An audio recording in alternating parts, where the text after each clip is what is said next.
آپ نوٹ کیجئے، number 1 ethnic cleansing of Palestinians in Israel. Number 2 demolition of the Aska box and the Qubbat al-Sakhra. Number 3 امریکہ کو ultimatum, تم اب اپنے ٹانگ درمیان میں مت اڑاؤ، اور اس کے لیے دھمکی، اگر تم نے ہمارے معاملے میں رکاوٹ ڈالی تمہاری اینٹ سے اینٹ بجا دیں گے. نیتن یاہو نے یہ کہا تھا میں واشنگٹن میں آگ لگا دوں گا.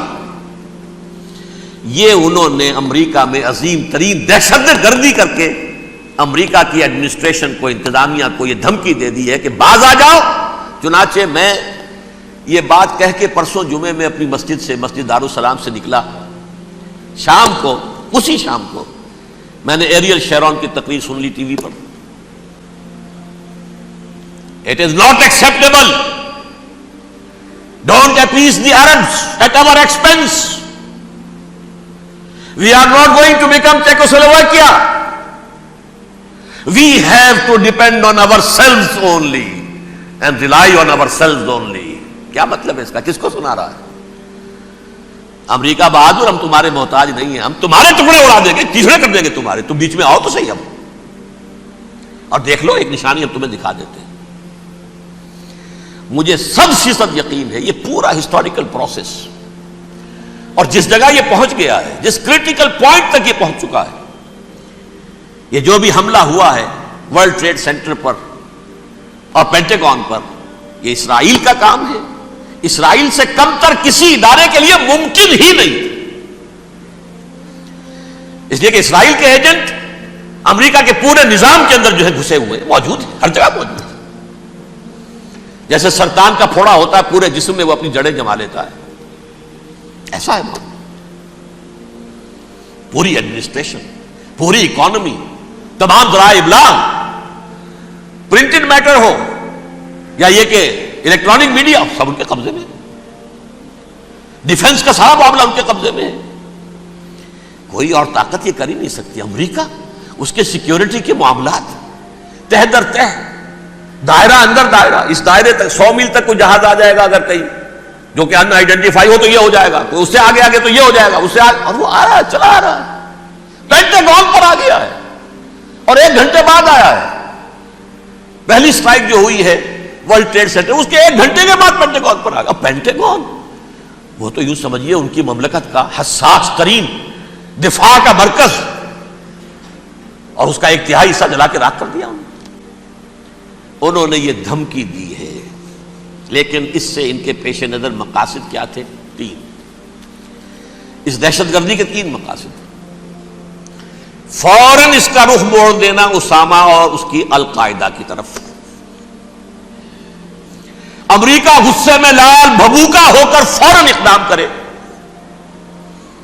اور ایک طرف تو اسامہ اور ان کے ساتھ طالبان کا ٹنٹا مکا دے، اور دوسری طرف چونکہ پاکستان الائی ہے اور پاکستان کے عوام جو ہیں وہ طالبان کے ہمدرد ہیں، وہ اگر اٹھے تو ان کا بھی بیڑا کرتا ہے. ایک تیر سے 2 شکار تو ادھر ہو جائیں، جو مستقبل میں انہیں خطرہ ہے. 1967 کی جنگ کے بعد جبکہ انہوں نے فتح کا جشن منایا تھا یہودیوں نے، تو انہوں نے پیرس میں جو ایک جشن منایا ہے، وہاں بن گوریون کی تقریر یہ تھی، ہمیں کسی عرب ملک سے کوئی خطرہ نہیں، کوئی اندیشہ نہیں، ہمیں اندیشہ اگر ہے تو صرف پاکستان سے. یہ ہے وہ بات جو میں نے کہی تھی. نکتہ کیا ہے؟ یہ سائملٹینیسلی کیوں وجود میں آئے ہیں یہ 2 ملک؟ مشیت ایس ڈی میں پاکستان کا رول یہ ہے. حدیث میں آتا ہے ما انزل اللہ من دائن الا انزل لہ دوان، اللہ نے کوئی بیماری ایسی نہیں اتاری اس کا کہ توڑ اور دوا پیدا نہ کی. اسرائیل کا توڑ پہلے پیدا کیا. جیسے بچے کی ولادت بعد میں ہوتی ہے، ماں کی چھاتیوں میں دودھ پہلے پیدا ہو جاتا ہے. یہ اللہ کی فطرت ہے، اللہ کا طریقہ ہے. خطرہ انہیں ہے تو ہم سے ہے. اگر کوئی خطر مجھ کو تو اس امت سے ہے، اس کی خاکستر میں ہے اب تک شرار آرزو. یہاں کے عوام، حکومت تو ٹھیک ہے ہماری جیب میں آ گئی، عوام کے اندر ہے، یہ بھڑک سکتی ہے چنگاری. یہی وجہ ہے بار بار ان کا کہ ہم زیادہ دباؤ نہیں ڈالنا چاہتے پاکستان پر. ہمارا بہت بڑا الہی ہے, ہم بہت پیسے بھی دے دیں گے, یہ بھی کر دیں گے, وہ بھی کر دیں گے, لیکن ہم زیادہ دباؤ نہیں ڈالنا چاہتے, ڈیسٹیبلائز نہ ہو جائے, یہاں کے عوام کہیں کھڑے نہ ہو جائے.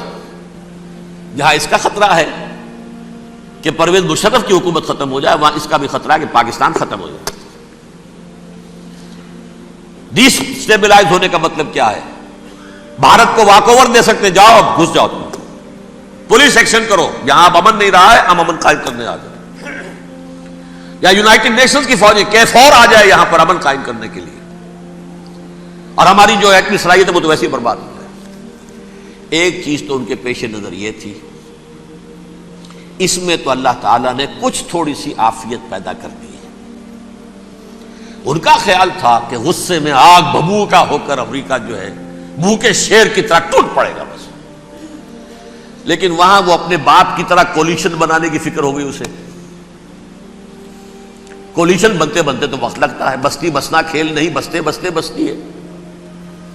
دل کا اجڑنا سہل صحیح, بسنا سہل نہیں ظالم, بستی بسنا کھیل نہیں, بستے بستے بستی. کولیشن بناتے بناتے نیٹو بھی پھدکنے لگا تھا کہ ہمارے پاس انہوں نے کچھ ثبوت دیا ہی نہیں ابھی تک. اس چکر میں ایک تو وقت نکل گیا, اور دوسرے فوراً ہی ان پر آیا ہو گیا یہ تو ہمارے ساتھ کیا ہی اسرائیل نے ہے, لیکن یہ بات لیک نہیں کرنا چاہتے. میں نے خود سنا اور بھی بہت لوگوں سے کہا کہ یہ باقاعدہ اسٹیٹ ڈپارٹمنٹ کی طرف سے ٹی وی پر, CNN پر, BBC پر یہ اعلان آیا کہ یہ جو انویسٹیگیشنز ہو رہی ہیں اس حادثے کی تحقیقات کی, اس کی معلومات لیک کیوں ہو رہی ہیں, لیک نہیں ہونی چاہیے. کیوں؟ اسامہ کے خلاف اگر کوئی ثبوت ہے لیک ہو جائے 1000 مرتبہ, کس کو کوئی نقصان ہے؟